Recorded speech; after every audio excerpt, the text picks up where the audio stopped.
Let me tell you how an ordinary day in a courthouse turned into the kind of story you just don't shake off, the kind that keeps you up at night, making you rethink everything you thought you knew about justice, loyalty, and those moments when the truth shows up in the most unexpected ways. Yeah, it starts with a 3-year-old, a police dog, and 2 words that crack the silence wide open. I mean, picture this golden sunlight pouring through tall courthouse windows, all these lawyers pacing around, papers rustling, people shuffling in their seats, and that faint buzz in the air that says, just another day. Nobody's expecting fireworks. Nobody's expecting history. At the front, a little girl named Emma Reynolds, maybe 3 years old, tiny hands clutching a stuffed bunny to her chest, curls tied back with a pink ribbon, eyes big as half-dollars, that kid who somehow makes even a courtroom look softer just by being there.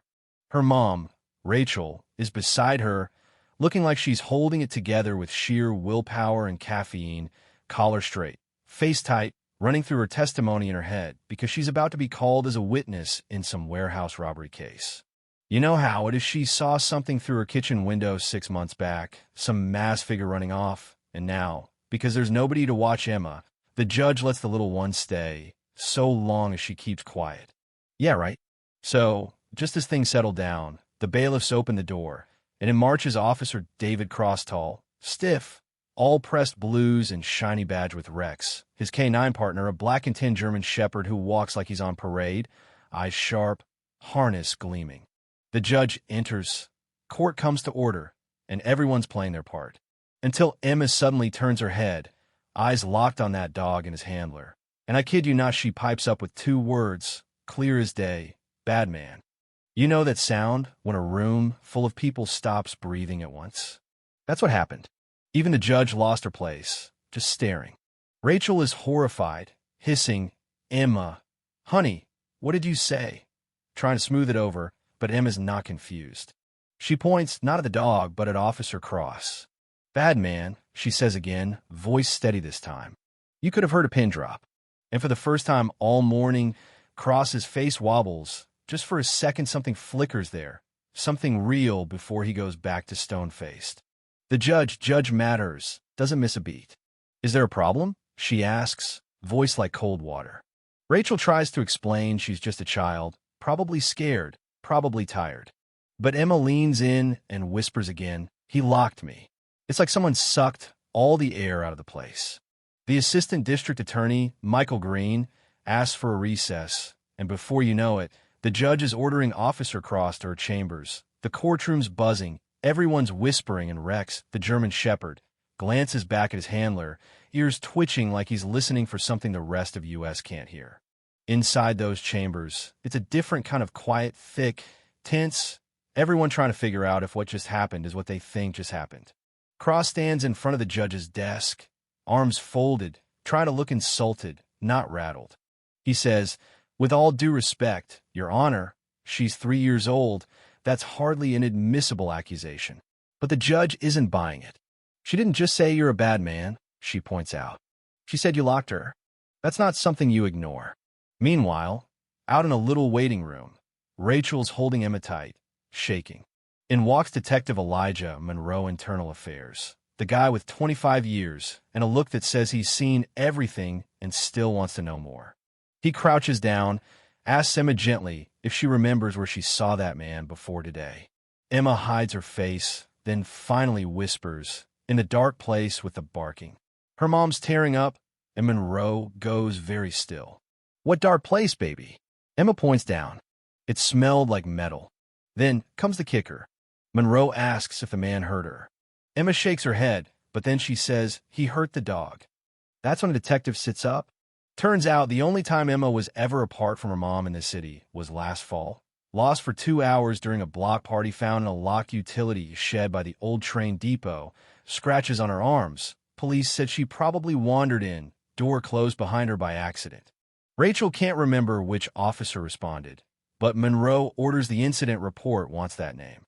Back in the courtroom, Rex the dog is laying beside the witness stand, but you can tell something's shifted. He's not relaxing. He's watching the door, muscles tense. Then, as if he's making a decision, Rex stands up and puts himself in front of Emma's seat, guarding her, like he knows what's coming. Detective Monroe gets the incident report, returns to court, and here's the twist: the responding officer who found Emma was none other than David Cross. His report said she was crying but unharmed. No mention of scratches. Nothing about trauma. Monroe has a photo of the shed external bolt lock, so there's no way she locked herself in. Judge orders Cross held for questioning, tells Monroe to get the department psychologist and the dog vet ready. While all this is happening, Cross is pacing the hall, jaw clenched, telling himself he survived worse than a child's words. But when Monroe and two officers show up, they put him on administrative hold, pending investigation not just over Emma, but over missing kids, false reports, and his K-9 unit. Cross tries to bluster, but Monroe just says, and yet the dog remembers too. And you could see it, just for a second, on Cross's face panic. The next scene, Rex walks back into the courtroom, moving slow, every eye on him. He approaches Emma, lowers his head, not afraid, just recognizing her. Emma touches his fur, whispers, "That's him. The barking dog. He was there." Rachel's stunned. Emma nods, says he was locked too. The place goes silent. Monroe asks for a full review of Cross's service record and all K-9 deployments. The judge doesn't hesitate, granted. Then, from the back, a young man stands up, introduces himself as Dr. Javier Benson, a trauma specialist for police dogs, offers to check Rex out right there. He gently lifts the dog's hind leg, sucks in his breath fresh scars, burns, marks from restraints, stuff you don't see unless you're looking for it. Benson says, this dog's been hurt by someone who knew how to hide it. And suddenly, what started as one bad cop looks a lot bigger. Monroe and the judge start connecting dots. Turns out there are 5 other kids who went missing. Always found by Cross. Always vague reports, no follow-ups. Nothing suspicious because, well, he was a cop. From there, the case blows wide open.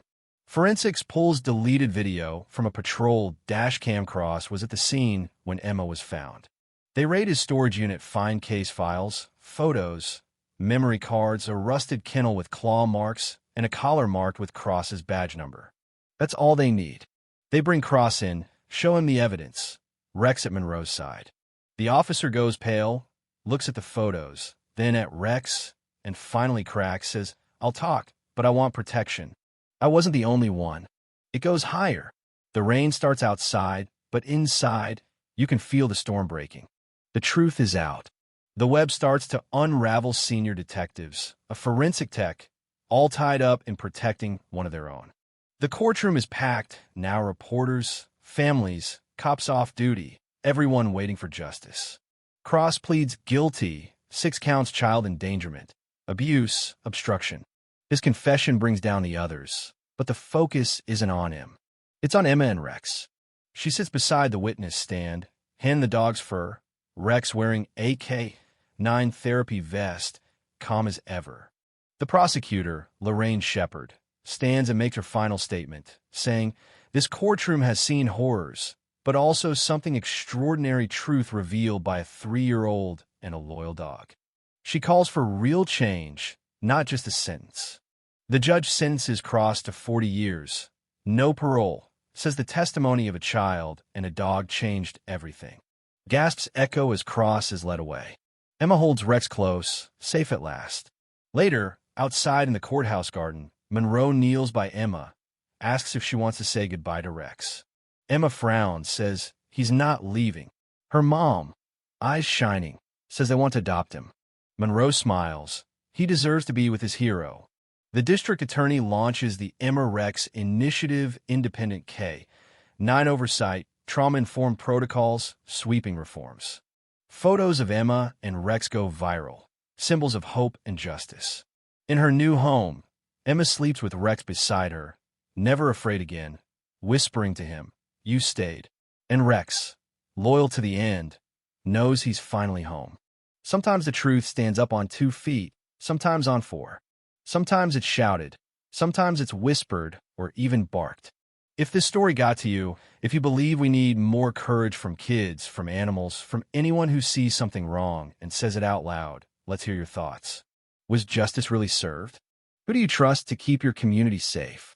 Comment below, because these questions, they're for all of us.